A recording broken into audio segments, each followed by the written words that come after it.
Salam dəyərli müəllimlər, hər birinizi xoş gördük. Bugün sizə jiletlərin növləri və xüsusiyyətləri haqqında danışacağım. Çiyin geyimlərinə daxil olan jiletlər həm kişilər, həm qadınlar, həm də uşaqlar üçün hazırlanır. Ən geniş istifadə olunan jiletlər müxtəlif növlərdə istehsal olunurlar. Onlar bortlarına görə bir-birlərindən fərqlənirlər. Əsasən bir bortlu, iki bortlu və bortsuz ola bilirlər. Bir bortlu jiletlər yalnız bir tərəfdən düymələnir. Bu daha sadə və rahat bir görüntü yaradır, şəkildə gördüyünüz kimi.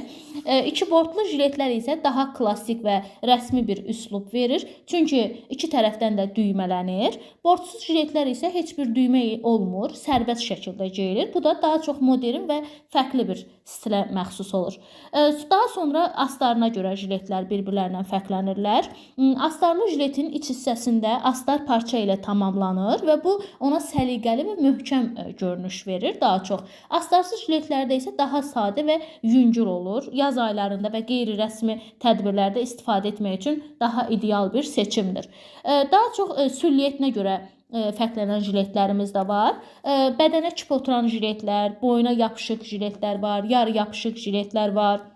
Ona görə də formaları müxtəlif istehsal olunur. Bədənə kip oturan jiletlər tam bədən saran bir model olur.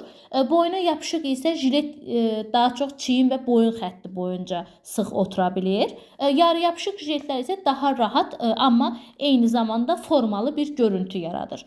Daha sonra parça növünə görə də jiletlər bir-birlərindən fərqlənə bilirlər. Yəni müxtəlif növlərdə istehsal olunurlar. Kostyum dəstinin parçasından olan jiletlər daha çox kişi geyimlərində rast gəlinir və klassik üslubda yaradılır. Müxtəlif parçalardan olan jiletlər isə daha yaradıcı və daha cazibədar görünüşlər təşkil edirlər. Bu modellər fərqli rəng, teksturası müxtəlif kombinlərdə istehsal olunan daha çox yeniçilik həvəsində olan işçilərin yaratdıqları jilet növləridir.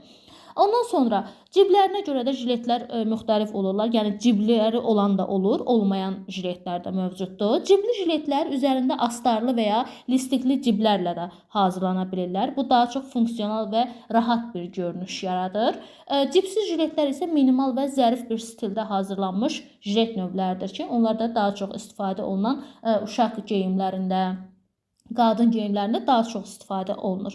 Bir də cinsinə görə bir-birlərindən fərqlənirlər. Yəni kişilər üçün ayrı, qadınlar üçün ayrı hazırlanır. Kişilər üçün ümumiyyətlə astarlı olur, daha rəsmi bir üslubda, dizaynda hazırlanır. Qadınlar üçün isə jiletlər daha çox dizaynda fərqliliyinə, kəmərli, düyməli, bəzəkli, daha çox müxtəlif seçimlərdən istifadə olunaraq hazırlana bilirlər.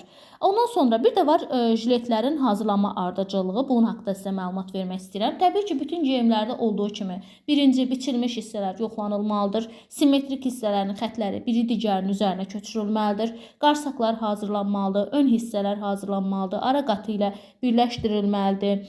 Ciblər hazırlanmalıdır, bort altında köbənin astarı birləşdirilməlidir. Ondan sonra arxa hissəsi hazırlanmalıdır, ön hissənin bortu kənardan hazırlanmalıdır. Ön və arxa hissələr birləşdirilməlidir. Arxa boyun kəsiyi işlənilməlidir. Ən sonunda isə son tamamlama işləri yerinə yetirilərək artıq istehsalat üçün təqdim olunan yəni bir formaya gətirilib salına bilər.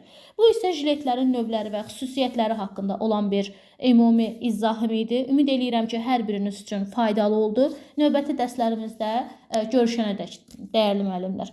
Əgər sonda izahlarımı bəyənirsinizsə, xahiş edirəm videomu bəyənin. Yəni sizin videonuzu bəyənməyiniz mənim dərslərimə qarşı olan, yəni sizin fikrinizdir mənim üçün. Sonda isə hər birinizə təşəkkürümü bildirirəm.